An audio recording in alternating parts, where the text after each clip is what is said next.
Yes.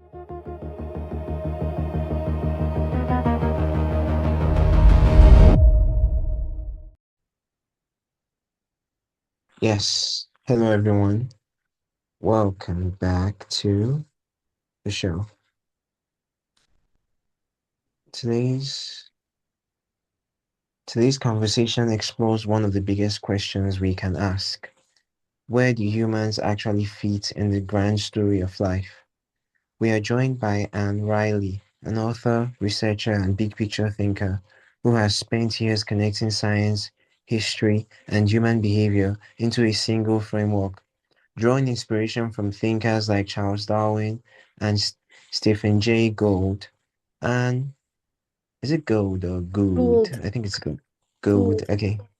And developed a new perspective she calls the human idea, a theory that explains how our ideas shape both our success and our struggles as a species.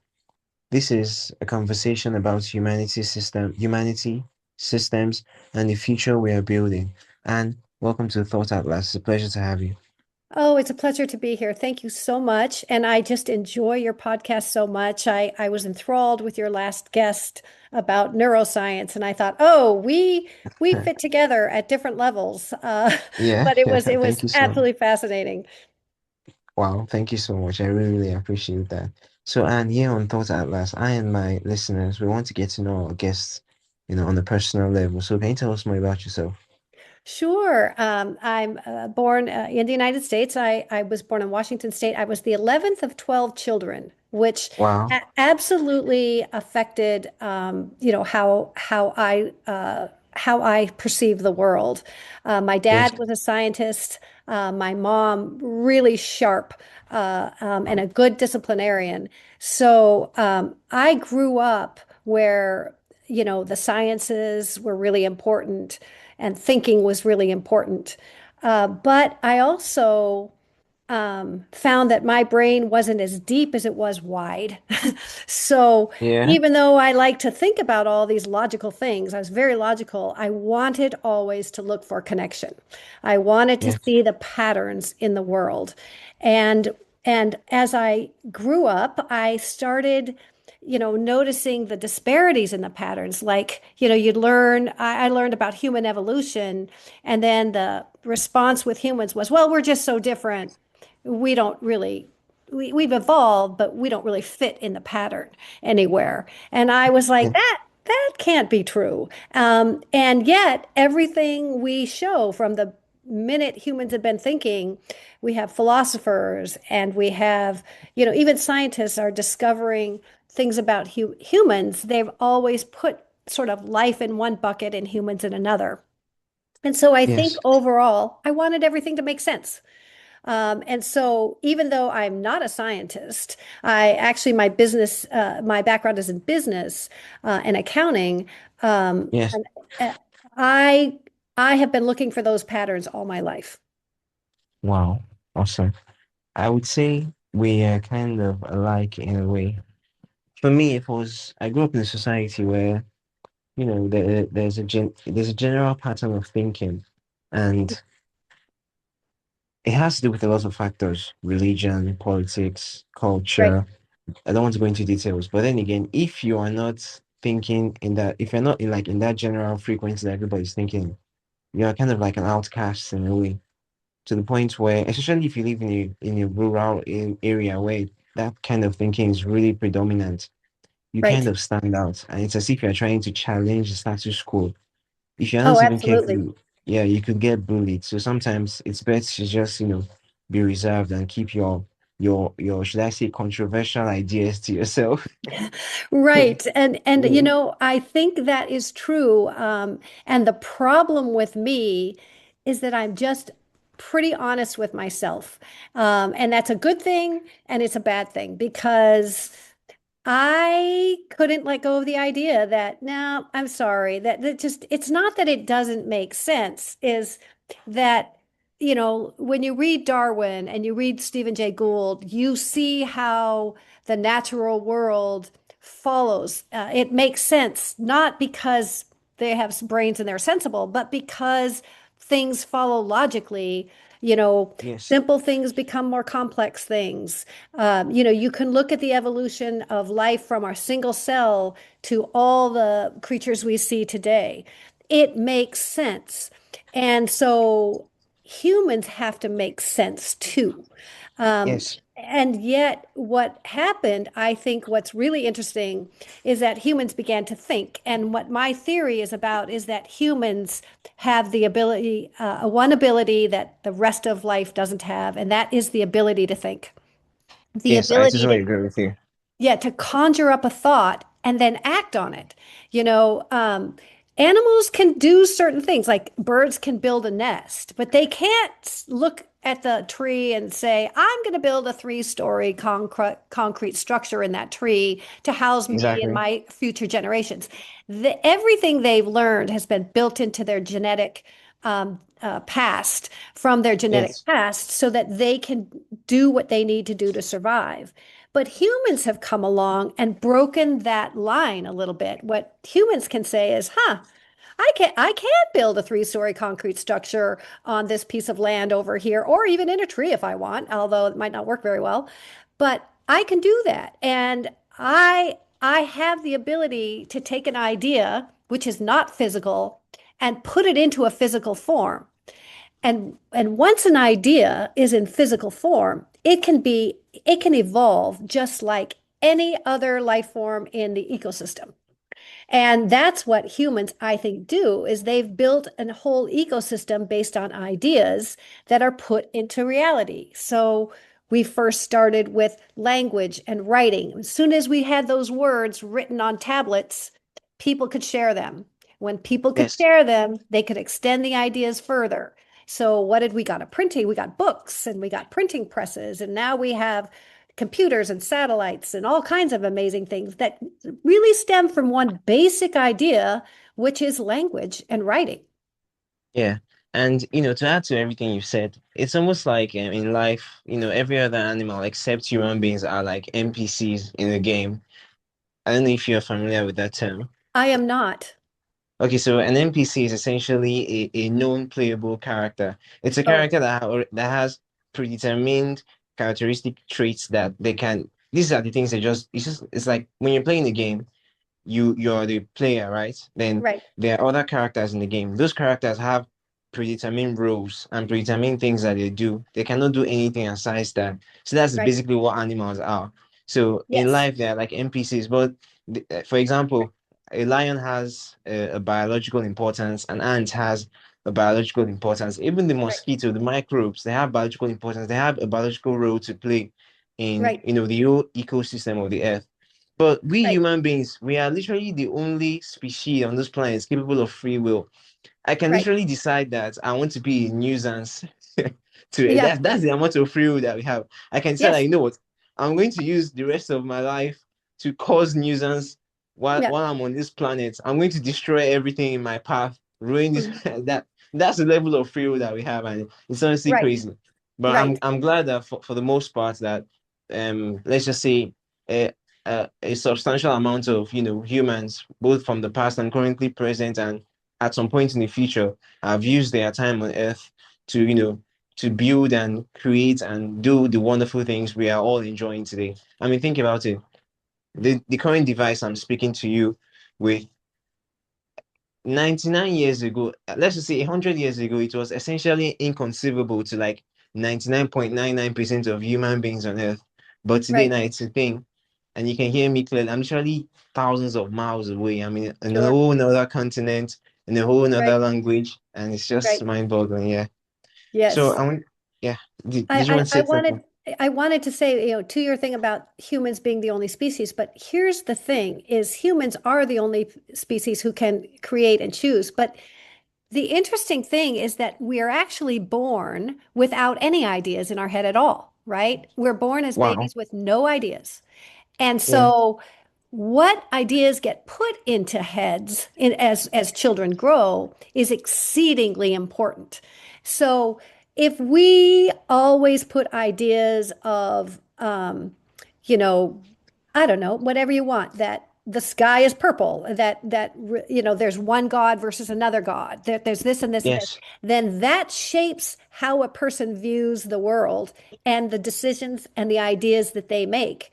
The more they get educated, the wider their base of ideas is, the more freedom they have to choose their lives, right? Wow. But we Yes. all start at zero. And this is really important because animals do not start at zero.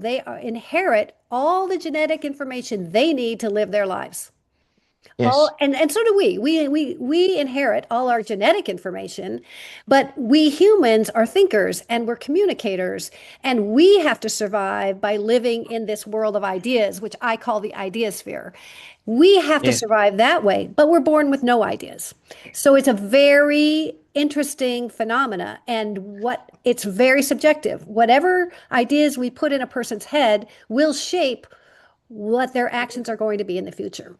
Yes, I totally agree. This takes me back to something my mom always says.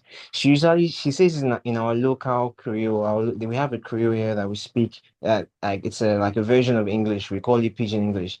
Oh, So okay. I want to translate what she says in English. She usually says that the way a person behaves in life is essentially it's a result of the amount of knowledge that they have.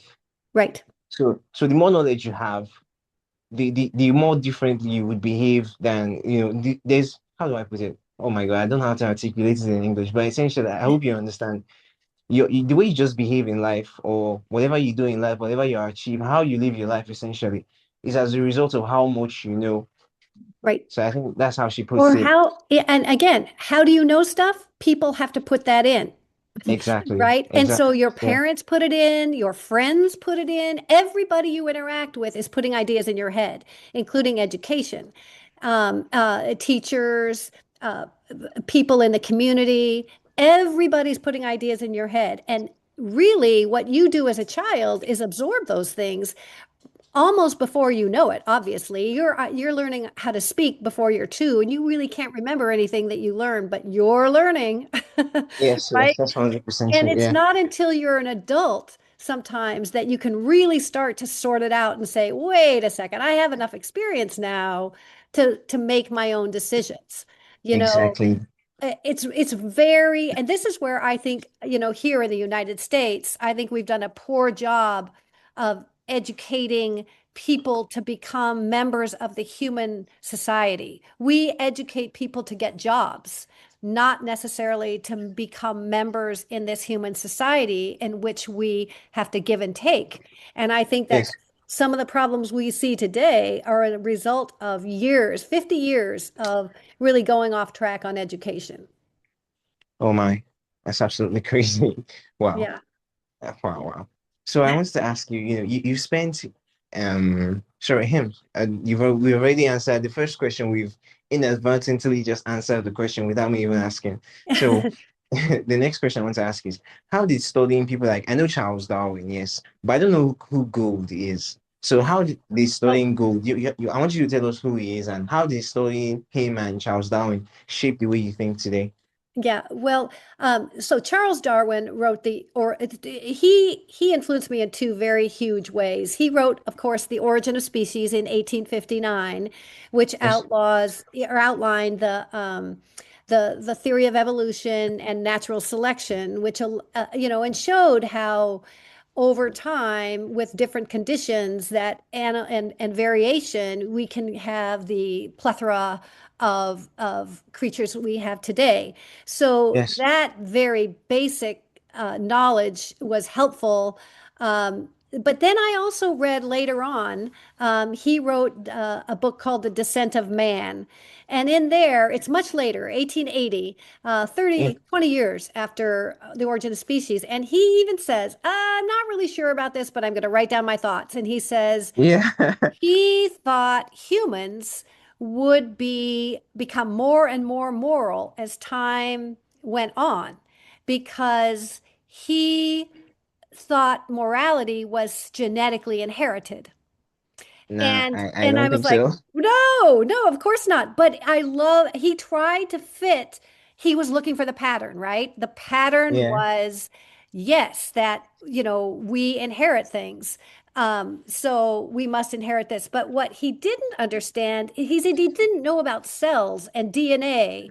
And he would Oh, have, I see. if he had known about cells and DNA, and he would have seen, and he didn't catch on to the idea of ideas as the unit of information in human land, right? In the idea sphere. Yes, And so if he did, if he would have known about cells and DNA and RNA and how it worked, he probably could have come up with the concept of the idea sphere because he would have said, "Oh, it doesn't work that way for humans. We work on a different point of information instead of yes, DNA, which we obviously our bodies work on DNA, but in the human land of thinking, we work on ideas. That's our unit of information that we work on." So he was very helpful for setting the stage.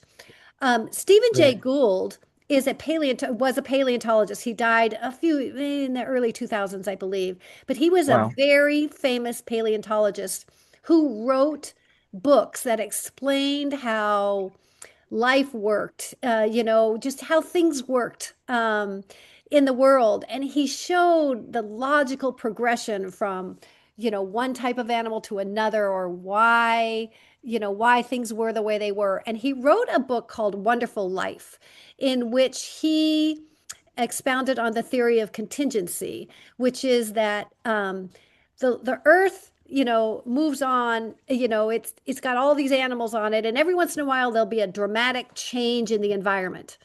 And Yes, in the dramatic change in the environment, sometimes 90% of all the living things get killed and yes, only a few are left. And from those few that are left, they find themselves on an earth with very few predators, and they dominate the world. And then they expand and make a variety of beings that lived. And his point was that after the meteor hit 65 million years ago and killed the dinosaurs, that there was a right. little tiny rodent that all of a sudden didn't have dinosaurs always trying to eat it.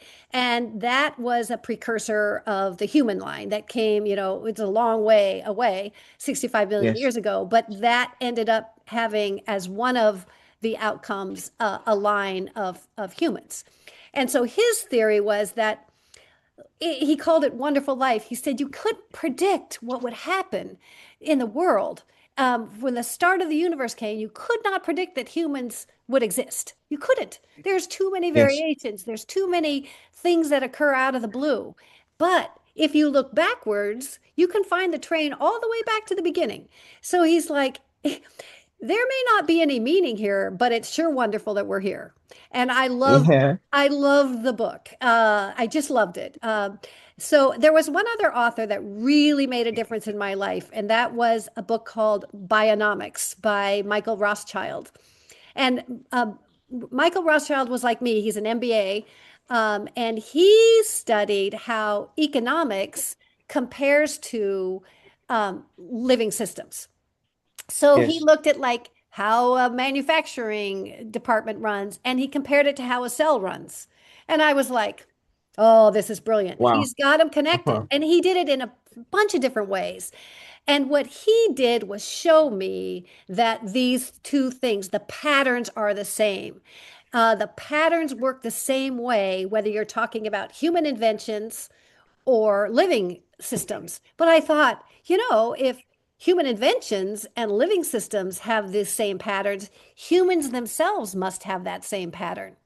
And that's where I went looking. I went looking to find the pattern that was the same in life and humans, but it was based on a different thing, DNA on one and ideas on the other. Wow. So these scientists, right, that you read about, they were the people that influenced you or, Yes, gave you the idea to create the human idea, right. essentially. Mhm. And yes, what is the human idea? Well, the human idea, I call the human ecosystem the idea-sphere. So Yeah. that's just a name that I gave it to distinguish it from the Earth's ecosystem. Okay. So Yes. I will spend a minute talking about the ecosystem of life. So at the core of life on Earth is DNA. DNA inside a gene holds all the information an animal needs to live, all of it. You Yes. know, it Yes. turns on and off at certain times. It splits at certain times, right? Every animal has the same DNA, or every plant has the same DNA in it, but all of the cells inside that DNA actually do different things, right? Yes. Some cells are heart cells, some cells are liver cells, but they all work together. They have the same DNA and they all work together to keep the body alive. So if you look at the levels at which DNA works, DNA is contained in a cell. And in nature, the cells do all the living. Cells are the living things in nature. We think of things like humans and tigers as the living things in nature, and of course they are. But we're composed of cells. We have 35 trillion cells in our body. A tiger has 300 trillion cells in the body. Wow. Okay, yeah, and we're just made of cells, but they all work together to create a community called the body, right? And Yes. then there's an interim in there that cells also accumulate in bodies as organs, like hearts and livers, right? Because those accumulation of those cells in this subset called an organ help the body be more efficient. And those evolved just because that worked better than the ones that didn't have them, you know? Yes. So you can look at a level starting with DNA that goes DNA and then cells and then organs and tissues and then bodies, right? There's Yes. one other level above bodies, and the ants and bees gather in colonies, right? And in those constructions, there's a queen bee who is like the coordinator of the hive, and all the bees work to keep the hive alive. So they do the same thing. They work to survive, but they do it outside their own body. And they're the Yes. only ones that do that. After that, because cells cannot work outside of a body, the ecosystem is left, right? And everybody who's left as a body or a single celled organism, they just live in the Yes. world and compete, right? And try to eat. And that's all they do. So when we Yes. look at it, we see a network of a bunch of interconnected animals, right? And interconnected things. But underneath is this Yes. level: DNA, cell, organ, body, colony, nature, ecosystem. Okay. So Wow. Wow. that's how nature works. Now, we actually have the exact same pattern that humans we have in the idea sphere. And we work exactly the same way, but we start at a different point. Instead of starting at DNA, we start at an idea. And what happens with an idea is it's encased inside a human mind, right? Just like the Yes. genome has all, like the genome has all the DNA needed for the animal to survive. Our mind has all the ideas we accumulate that we can act on. We don't act on Yes. all of them, but we have a bunch of ideas in there that we can. And we, as a human being, in the idea sphere is equivalent to the cell. We, in the idea sphere, we humans are the ones that do all the living, right? We take ideas Yes. and put them into action. So we're just the cells, right? And except we're different because we can think and we can choose, but we're the same equivalent of the cell that does So, all the acting and all the living in the world, right? So that's yes. what humans do. And when humans get an idea, and they want to work together to make that idea in come into play or into some physical reality. What do? They collaborate, and we make institutions. So institutions aren't, I mean, we have not just companies that we build to make products, right? Let's say you have an idea to build a better mousetrap. Your idea, I need to catch mice, right? And Yes. and we build a mousetrap and we get a bunch of people together to build a mousetrap. We are collaborating to implement an idea. Okay. And Yes. we do that all over. We do it with religions. We're implementing the idea of a deity that we want people to understand. Yes. We have institutions like libraries where we want people to learn things by reading books, right? We have Yes. institutions everywhere, not just in business. There, Yes. we are communicating people. That's what we do the best. And so Yes. we have institutions everywhere. And then above institutions, humans put together ways in which we want to live together. And those are called societies, right? Yes, society Often sensitive. countries. Yes. So when Yes, we put a society together, we're all saying, let's agree to live together, right? And yeah, that's how we do that. And then above that, you can have things like multinational groups like NATO, right? Or the UN yes. or things like that. And Or those are the just AU, African yeah, Union. exactly. Those are ideas that get put together that people say, I want to get together and share ideas about how we coexist together, right? So if you Yes, look at the construction, on one side, we had DNA, cells, organs, bodies. On the other side, we have ideas, people, institutions, institutions, societies, societies, right? yeah, Right. Now we have the ability to actually, because we can all communicate, we have the ability to make one big world society in which everybody talks and everybody can agree how to live together. But we don't do that right now. We yeah, might and it's someday. yeah, We're yeah. early on in our evolution. Wow, it's just like, and to the reason why I love this concept so much is because think of it. Let's say somebody has an infection on their foot, for example. I mean, they Uh-huh. can actually live without the foot. They could chop it off. They could cut off the foot and they could amputate the foot. Rather, let me use let me use the Right, proper word. They can right, amputate the foot and they would actually still be fine. The body would still function in a way. And right, sometimes you would notice that the foot could actually get to a point where there could be necrosis and the person will right, still be alive, still be functioning and right, whatnot. So you can liken it to, everyday society where in the parts of the world it's just falling apart, it's chaos and what, right, and then in other parts as if nothing is even happening and nobody is even aware that the other parts of the world is burning right, down or something. And it's just right. mind blowing. Wow. I Well, honestly love and that. I love yeah, the and human idea. I would say this, and this is where the crux of my book goes in the end, is that the way nature collaborates, there's two things that are important. One is everybody, especially animals, because they move. Plants don't really have brains, but everybody has a coordinating system. That is a brain and a neural system that Yes, that keeps everybody working together. Okay, because you have 35 yes, trillion cells, that's a lot of cells that have to work together. And they yes. can't be doing things, you can't have the cells go, nah, not today. Don't feel like pumping any blood in the heart. Sorry. No, no, no, that doesn't Yeah, happen. yeah, There's a reason why it doesn't happen is the brain keeps everything moving as well as it can. If you have an infection in your foot, your brain, before you do anything, your brain is down there sending stuff. It says, oh, it got messages from the cells saying there is a problem on the left foot. And the brain sends down phagocytes and all kinds of little guys to try and help repair those cells. And if the brain yes, cannot repair the cells, it will kill as many cells as it can to keep the rest of the cells safe.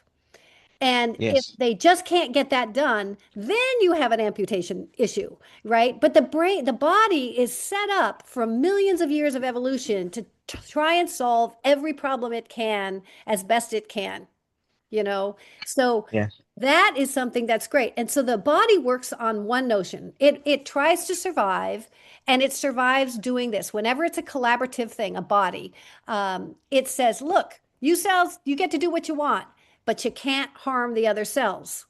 And if you harm the other cells, we're coming in and we're going to figure out what to do. And you don't get to do what you want anymore. We're going to take wow, it. We're going to take over. That's yes, how that's how the body has learned from 4 billion years of evolution that is best to survive. So so- if we wanted to translate that same survival goal to humans, we would say, yes, humans, you can do what you want, but you can't harm the other humans in your society, right? You can't yes, harm them. yes. But guess what? We don't live that way. And it's crazy, man. We don't live that Honestly. way. And so what Yeah. happens is the way we live kind of violates the rules of survival. Or Yes. you could say a different way, we're not using a survival goal while we try to survive, right? Yeah. It's Yes. Yes. like, and so we're gonna, and what we're seeing right now, I think, is the tipping point of the turn where the things we've been doing for th only 1,000 years, I mean, maybe 20,000 years most, modern humans, right? Yes. We are now seeing climate change, the danger of nuclear annihilation, pollution, autocracy, which we've had for a long time, and tyranny. But we are now seeing the results of those threatening our very survival.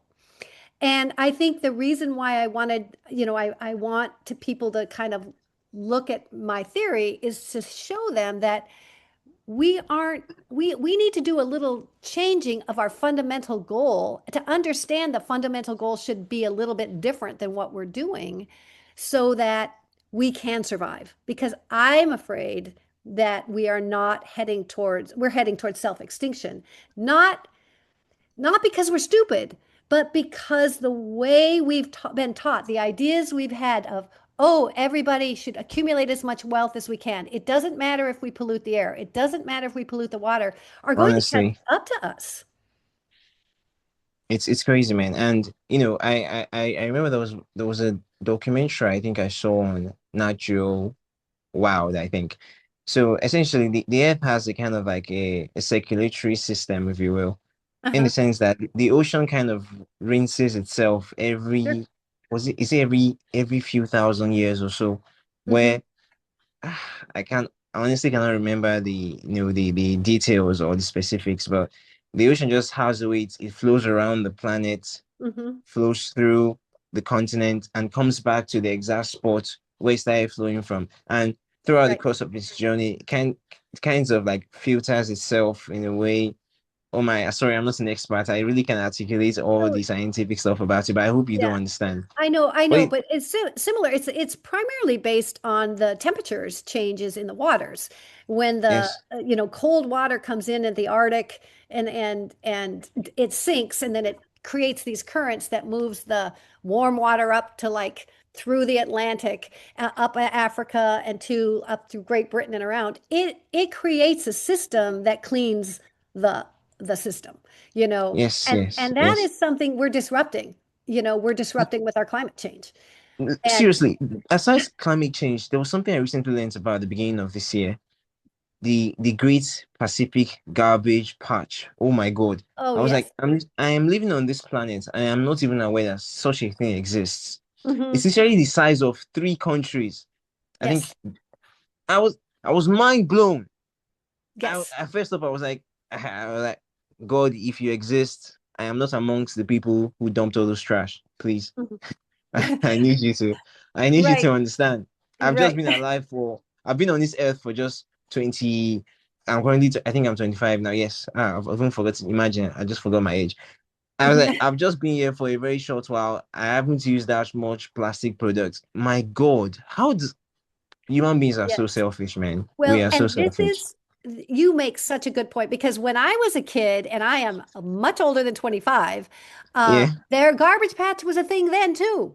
And here we are What? 40, yes, 40 years later, and it's still a thing, because guess what? Humans don't do anything about problems that they cause. If they don't think about it today, they ignore it. And that's what they've done. When I was a kid, when I was 10 years old, I remember reading about climate change.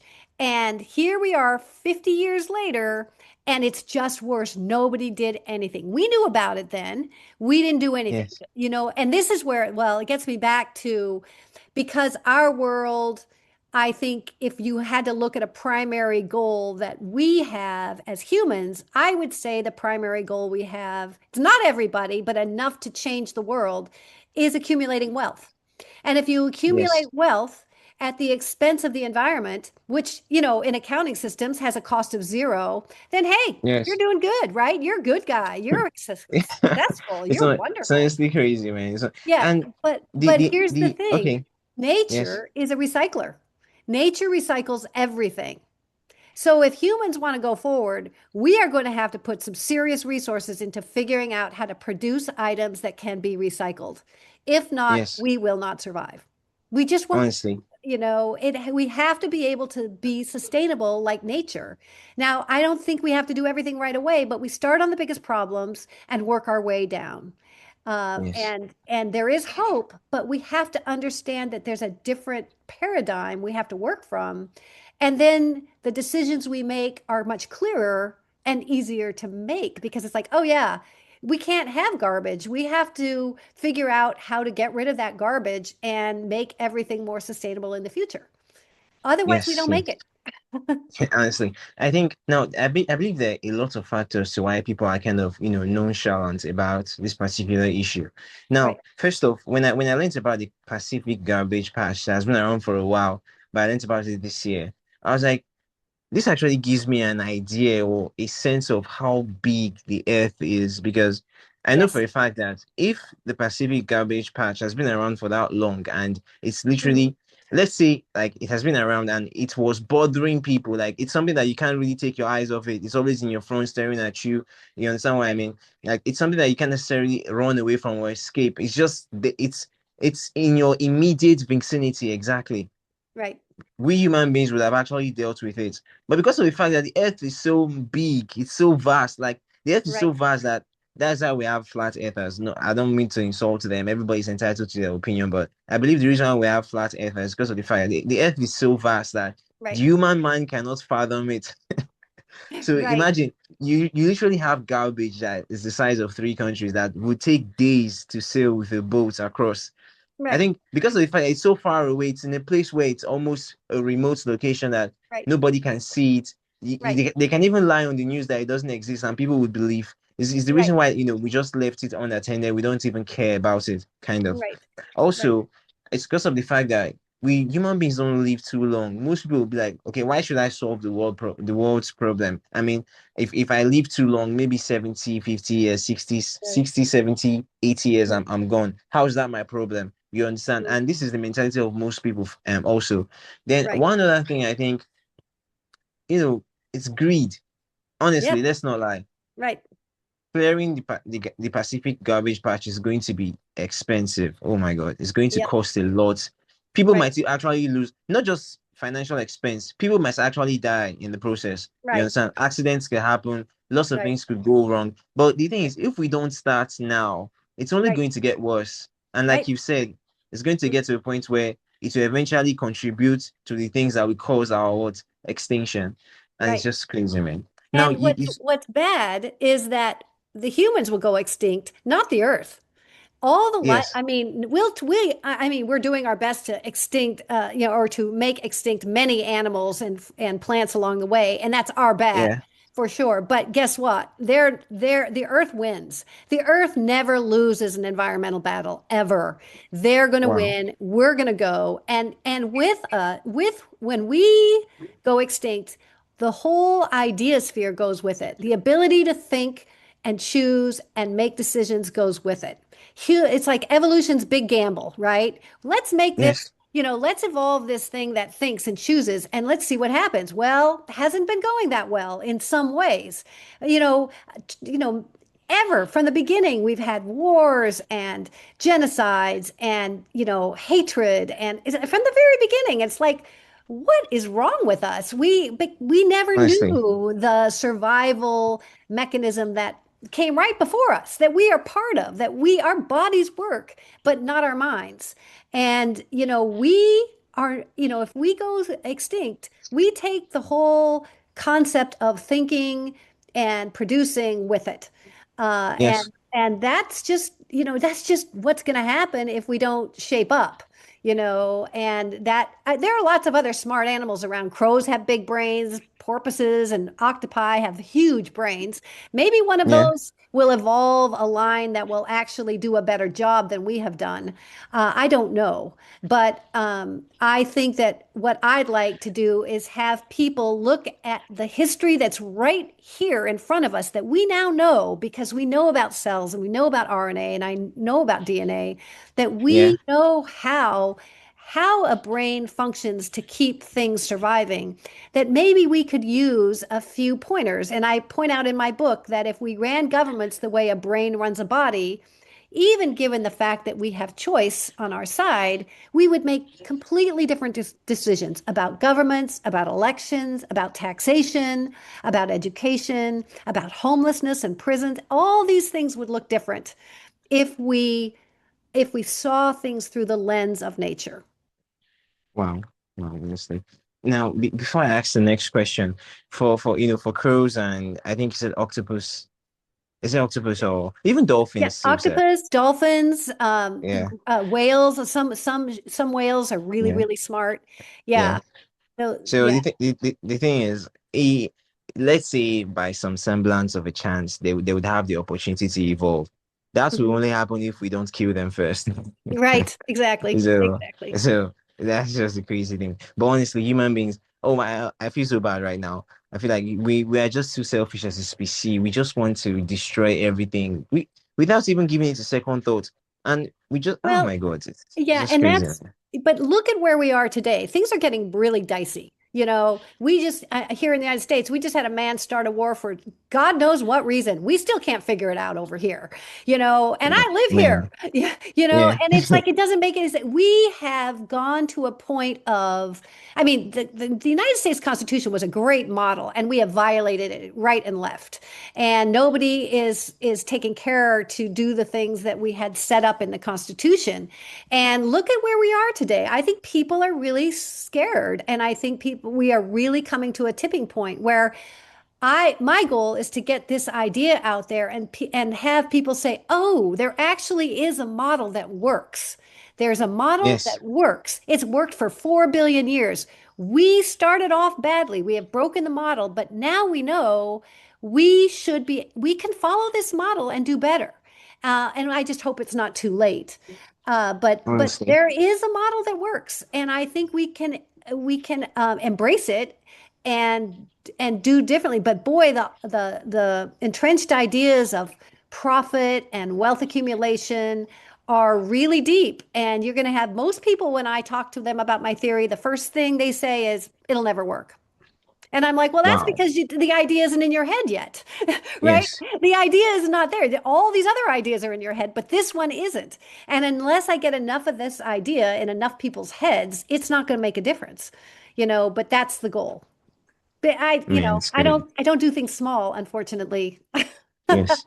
And another thing is the reason why it's like that for them is because people think change happens instantly. I mean, we live in a world where you could be, how do I put it? Like, okay, I was here in Hmm. West Africa, in Nigeria, where I live. The next Hmm. thing I'm on X, and immediately a bomb drops on a school, Hmm. on I think a school or a girls Yeah, school or something like that, and yeah, it's something girls that I yeah, get the information instantly. That thing right, was instantaneous. Everything was just instantaneous. So right, we have this general mentality across the planet where things have to happen in an instant. right. You understand? Someone releases a song in the US in a space of a few Mhm. minutes, it's all over the globe. I can download it from anywhere, I can stream it from anywhere. And Right, we think if we are to implement some kind of changes, it should happen instantly. Honestly, if we were to implement your model, I would yeah. argue that probably for the Well, next 50 to 100 years, right. we'll still be in the phase of implementing, honestly. Right. Well, what you do is, first of all you have to do is look at 4 billion years. Change is slow on big things, you know. Exactly. And so, Yeah. but what you do instead, to fight that, or at least to accommodate that, is to give people metrics about what you are doing that show progress. And the other thing you do is you pick your biggest targets first. I'm a big believer in the Pareto analysis, and that 20% of all our problem or 80% of all our problems are caused by 20% of the actors. So what you do is you Wow. focus on the 20% and you say, okay, here's our biggest problem. You don't do everything at once, but you say, okay, here's our biggest problem. And maybe the garbage patch isn't the first problem. Maybe water pollution and air pollution are. So we work on those. We say, okay, we're going to put a rule in that says cars need to be all electric by this date. We need to create a solar grid that works as well as our coal grids did. Yeah. You start making these kind of what we call moonshots here, Yeah. and where we say, no, this is the goal and this is what we're going to do.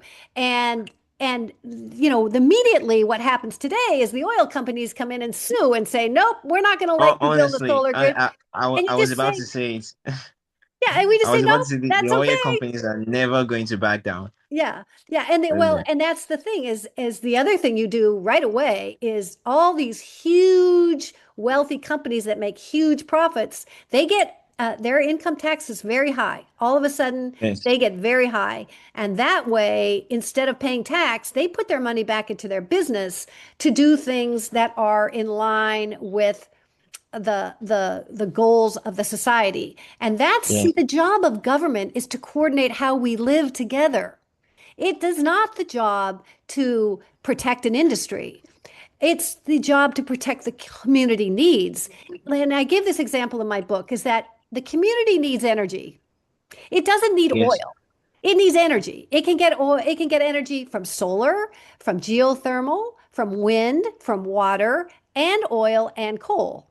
And if oil and coal, we know, are polluting our environment and making our air uninhabitable and our climate crazy, then maybe we can say, well, we still need energy. Let's invest in solar and wind or geothermal that aren't as damaging to this problem we have.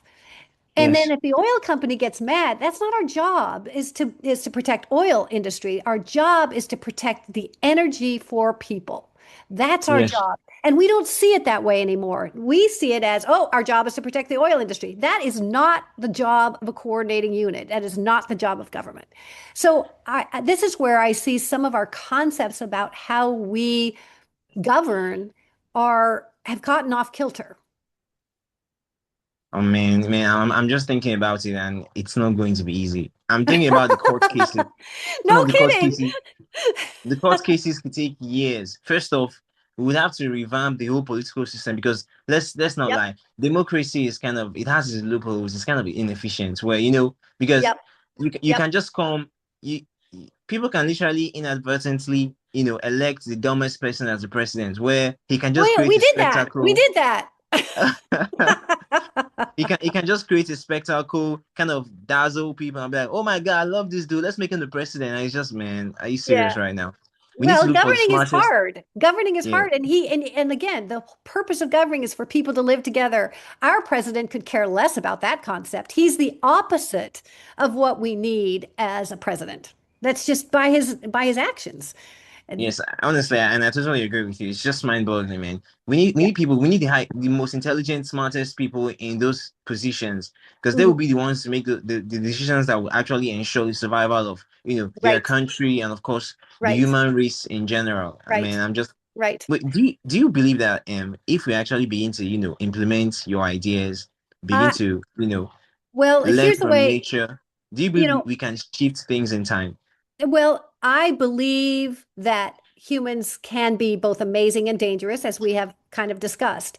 I Yes, think that if we have a mindset that is compatible to how nature works, absolutely we can do it. But like you said, we have entrenched ideas that we have to replace with better ideas. And yes, that might not happen until we get to real disasters.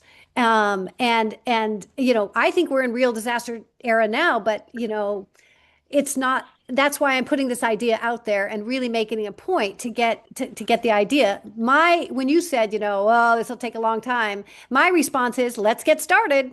And what I'm yeah, trying to do is get started and get as many people to get started because if you get a groundswell of people that say, no, you, government, cannot hurt other people and you cannot hurt us. And you know what? You don't have to protect the oil industry. You just protect us getting energy. And it's not this way. That's just an easy way, but that's wrecking our environment. You have to balance our needs.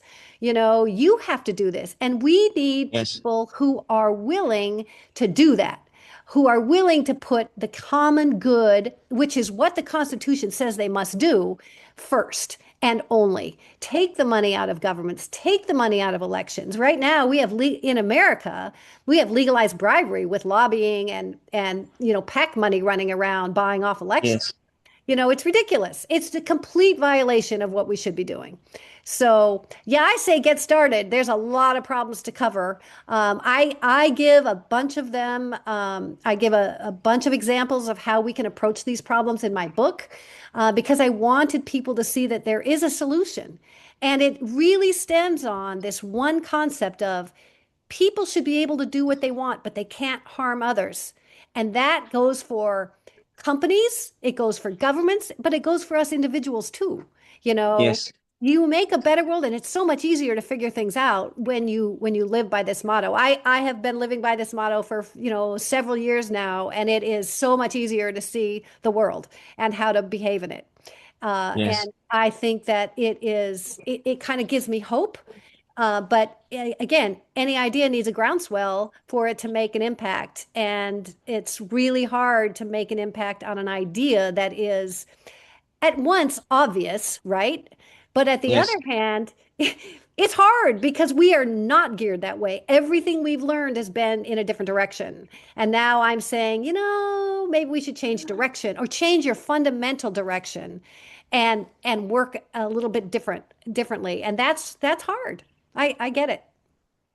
Honestly. And I even want to ask you a question, but before I ask you that question, I'm just going to say a few things.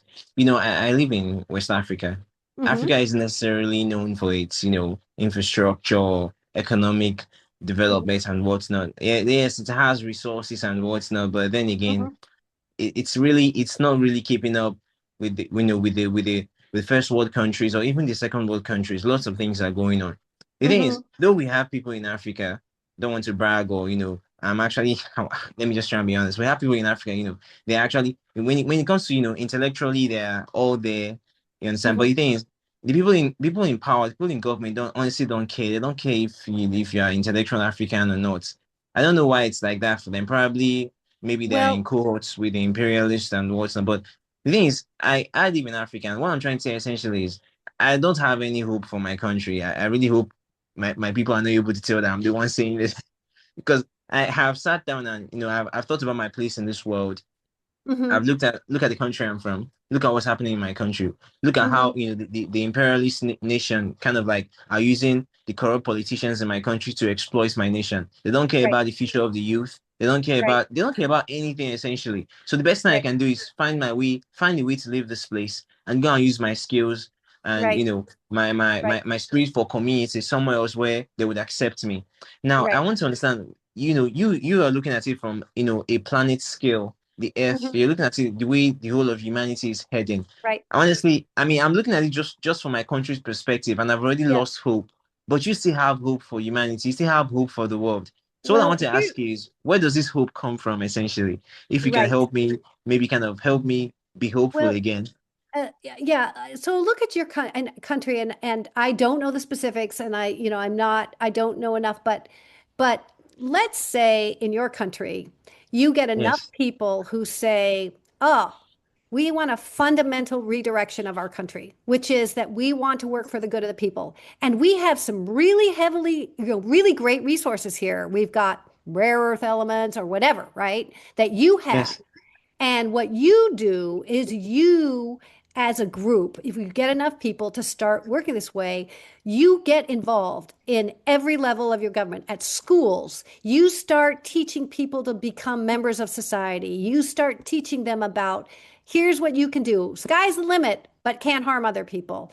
Here are the things you want to, we have chemistry, we have geology, we have physics, we have biology. We can study all these things that help make our country better. Run for office, yes, run for positions, get groups together and go talk to your government and say, look, here's what we wish. We have all of this money capable of putting it, making better deals with other countries, selling resources that we can put into education where we become determinant of our own future. And it seems to me like um, maybe the kind of corruption. I know there's corruption, but it's based on money only, right? You know what I mean? You guys honestly, might be uh, able to, yes, swing it around. I know Botswana had a really great history about how they did some of these things. I yes, don't know if you've looked into that, but they had a president, and his name escapes me now, that was just really great for building a really strong society. And if you look at the Scandinavian countries, They have a Yes. good model for building good, strong societies that you can work from. I think Scandinavia is one of the better countries to work from.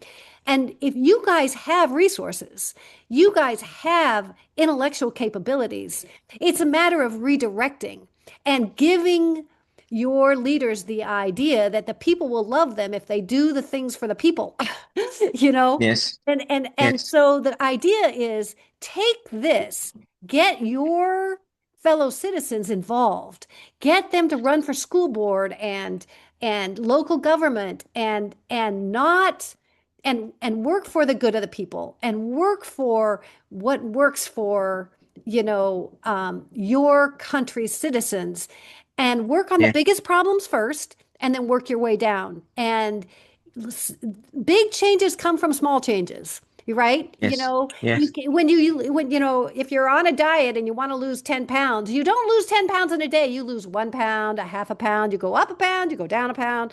You learn from your mistakes, you go on, and pretty soon, maybe 4 or 5 weeks later, you might lose the 10 pounds. It doesn't happen at once. Change does Yes. not happen overnight. But if you have a clear goal, which is what nature does, nature has a clear goal. We will survive. And they have a clear rule. We will survive by not hurting each other. That's a good Yes. rule that we can work from and see Yes. how far you get. You know, Yes.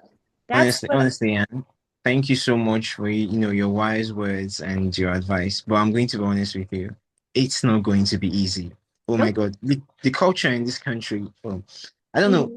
It's as if there's a saying in this so-called country. There's a saying that it's the person that is putting on the shoe, right? That knows where the pain is. And if you understand that statement, I like don't. Repeat it again. if you're it's the person that is putting on the shoe, the person wearing the shoe that knows where it aches. Does that Okay. make sense? No, Like I'm let's missing say it a little bit. okay, let's say you're putting on a shoe, right? Uh-huh. And it's aching you on the parts of your foot because of Okay. probably it's very tight or it's not your Right. size. Right. Now, another person, I cannot tell where you are feeling the pain. You're the only one who Mhm. can tell where the pain is coming from. Mhm. Does it make sense now? Yes, I would. Okay. So what I would Okay. say is, first of all, now, why am I wearing a shoe again? What's the purpose of me wearing a shoe?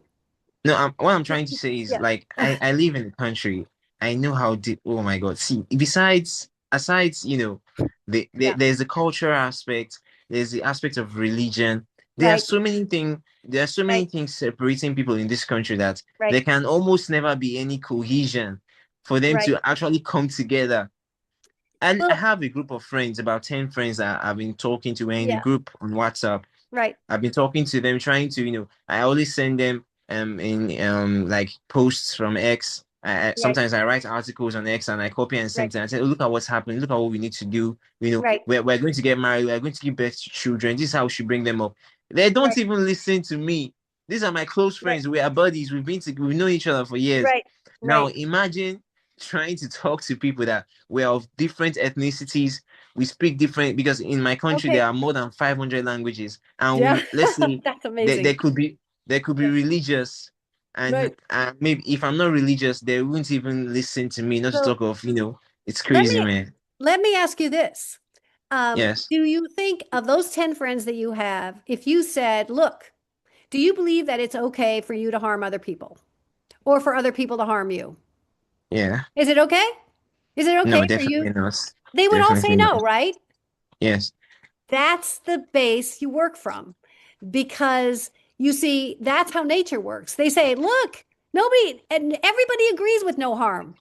It's implementing it that's hard. But the concept you have to keep in front of your mind all the time. Like, look, you can't do harm.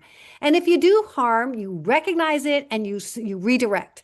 But the idea is if all 10 of your friends say, "Yeah, I think I would trade not doing harm to others if they didn't do harm to me." That's a good trade-off for me. That's where you yes, start. That's where you start. You don't This is the thing. We start with like different religions. It doesn't hurt anybody else if there's different religions. That's okay.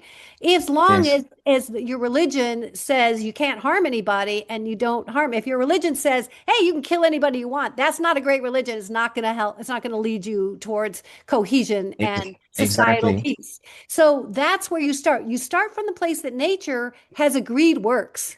And you start from there. And it's a hard pull because we haven't done that. We have years of genocide and wars and dominance and slavery and all kinds of horrible things because people haven't liked they want to get wealth more than they want to coexist. And that's the Yeah. mindset we have to change and say, look, if we're going to coexist, we have to do it with the do no harm concept, not with the get rich concept. It's never going to work that way. Honestly, man, when I first learned about the nuclear bomb and atomic bomb, I was like, are human beings serious? You actually Mhm. took out the time to study how to create something that could potentially end nations, Right. Right. genocide in a second. I was like, what the? I was like, and they said the devil is in hell. No, the Right. devil is on earth. He's walking amongst us. Honestly. But look what happened afterwards. The nations came together and started saying, "Shoot, if I can bomb them, they can bomb me."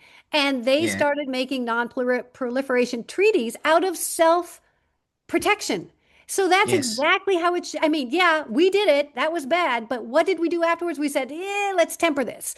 And Yeah. in the 70, 80 years since World War II, we have not used nobody's used an ABOB, Yeah. and that's because we recognize this is what humans can do. They can recognize, uh-oh, danger, danger. Let's not do that. And Yeah. we have to do that with climate and some other things. But climate is a slow mover that's now accelerating. Climate is a little bit different than a bomb, right? You drop a bomb and boom, you see the results. Climate Yeah. has worked inexorably for, 80, 100 years now, and then it's going to drop a bomb on us pretty soon. And, Yes, and I have a personal experience when it comes to climate change. Now, in my country, Nigeria, we have, oh, I just mentioned my country. I uh-oh, sincerely apologize for whatever I've that's said, okay. anyone that's No listening. way, no I was worries. just emotional when I said, No worries. yeah. So, we have a season here. It's called Hamatan. Now, during that season, the air becomes very dry. Like you can Mm, literally feel it in your nostrils when you're breathing. It becomes yeah. so dry. Now, it Uh-huh. usually comes around November, during the Ember months, November, December, all the way up until early February before it Right, finally, ends.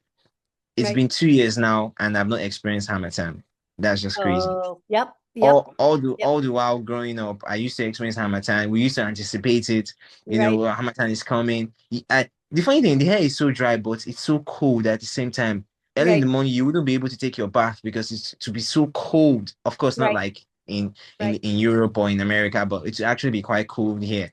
right. So, but for 2 years now, I've not experienced Hamatan, and you can imagine that's climate change in effect. This is Yeah. not And not, propaganda or anything. yeah, and what's worse is you didn't do it. Your people didn't do it. My Yeah. my country did it, and China did it. We're the ones who keep belching out the oil, the bad gases, and are not reining in our efforts because of profit on our end. That's bad on us, and that's where I'm like, hey, my government, do no harm is a real thing that you have to do, and that's why I'm trying to build up the kind of mindset here that says, Yes. hey, we can't do harm. And I think in my book, I finally say what we probably need is the UN to come in with sort of, um, we grant them the authority of law to to regulate this until it gets better. Yeah. But again, yeah, I don't think it's going to happen. All I can do is this is how an idea works. You put it out there, you share it, and you hope that people pick it up and learn. Maybe they're like, well, maybe we could do it this way, or maybe we could do it this way.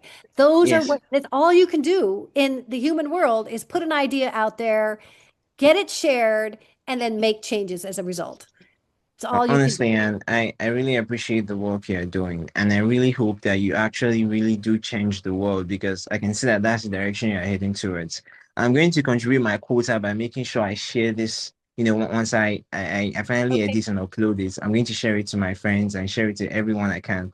Hopefully Sure. they don't get offended. I said some bad things about the country. I mean, I don't think they would actually get offended because they are in the system. They're experiencing it just as I am, and they would actually agree with me for a fact. And Well, thank you so much, yeah, man. but you're It's not been a pleasure. alone. All of our countries do things wrong, all of them. So, and all of our countries do things right, and you're doing things right too. Maybe you're focused on a little few different things, but I, you know, the rest, we're all in the same boat here. It Yes, may be a big planet, but it's the only one we got, and we're all in here yes. together. So we got to work together no matter where we are. Yes, I totally agree with you. And it's been a pleasure to have you on my podcast for All real. right. Thank you so I much. appreciate the conversation and whatnot. And this is Yeah. my final question. I Okay. believe, if someone is listening and they are trying to understand their place in the world, I mean, this very, very big world, trust me, it's really not flat. It's very big and it's sphere.